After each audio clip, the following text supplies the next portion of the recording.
today I'm making a salad, and it's a really simple salad, so follow along and then you'll have the recipe basically.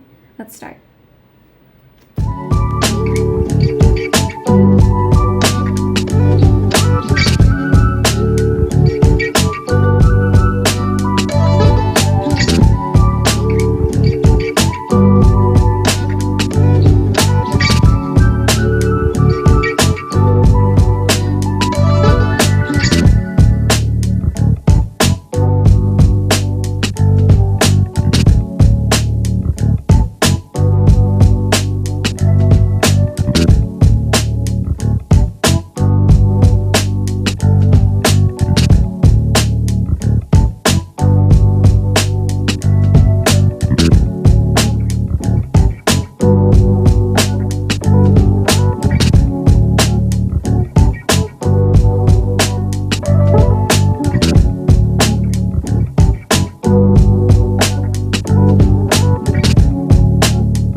Here it is. Just add your final seasonings and look at that. It's so delicious.